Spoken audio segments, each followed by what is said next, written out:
Hello and welcome back to Calliope Music Reviews. My name is Colin and this is Canon. Today's review is all about rapper, producer, singer, songwriter, the multi-talented, the late, the great Mac Miller and his 7th studio album, Balloonerism. As I'm sure all of you know, Mac Miller is considered a bit of a hip-hop legend after his mediocre rise in the mid-2010s and his unfortunate and untimely death on September 7th, 2018. The rapper was really just hitting his stride in the mainstream before an apparent drug overdose took his life at just the age of 26. Now, this new record, Balloonerism, follows the critical and commercial success of Mac's first posthumous album, Circles, and is a record from a different time, almost entirely recorded and produced in a 2-week period in March 2014. This time marks a distinctively experimental stage in Mac Miller's career, transitioning from the cloud rap space that put him on the map with watching movies with the sound off and his jazz, pop, and neo-soul explorations on the albums Good AM, The Divine Feminine, and Faces. This also marks a time where Mac began experimenting heavily with mood-altering drugs, a theme that is pertinent to Balloonerism. This album differs from Mac's other projects in its complete embrace of moody downtempos and atmospheric psychedelia. This is a multifaceted sound that dabbles in the consoling acoustics of jazz rap and the sultry melodies of neo-soul while maintaining the illusory spaces of abstract hip-hop.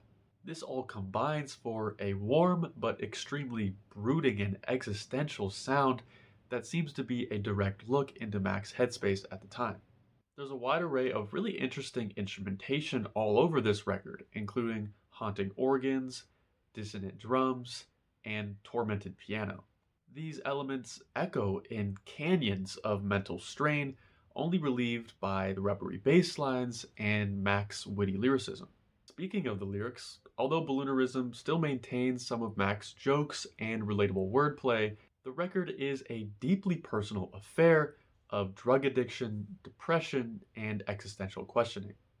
Malcolm puts his storytelling ability on display, projecting his own substance abuse issues on a love interest that's mentioned throughout the 58-minute runtime. The two, being Mac and this mysterious love interest, form their connection through a mutual reliance on drugs, leading to depressive hallucinations and a declining mental state.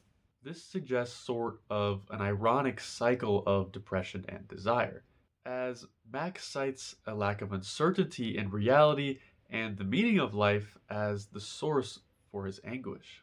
This then results in the need to take drugs in order to relieve that uncertainty and that grief in the first place.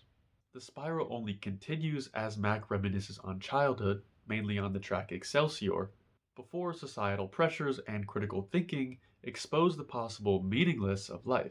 However, in an oddly comforting twist, the track Rick's Piano points out the comic relief in this entire situation, stating that a lack of knowledge and meaning suggests that maybe death isn't so bad after all.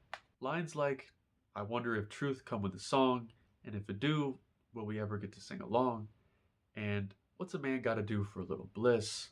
The best is yet to come," claim that life offers no guarantees or promises of meaning, so why take it so seriously when the best may yet to come after life? These simple yet effective metaphors and a foreboding philosophy make Balloonerism a despondent but truly impactful release.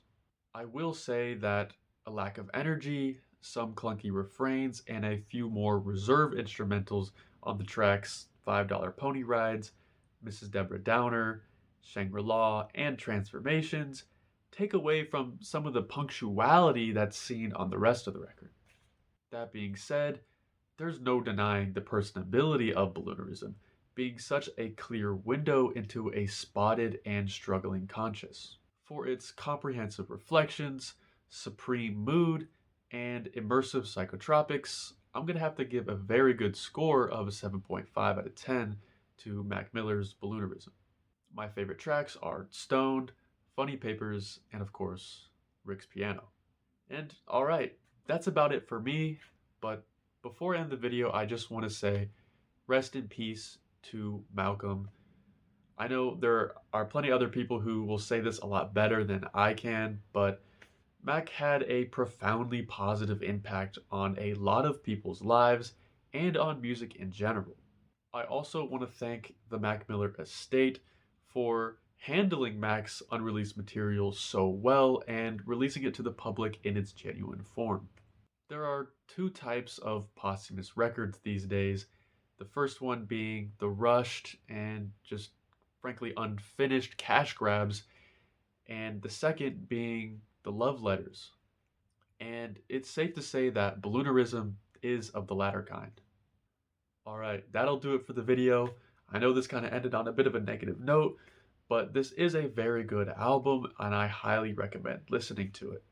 I also recommend giving Mac's other albums a try, my favorites being his first posthumous record, Circles, and his breakout mixtape, Faces.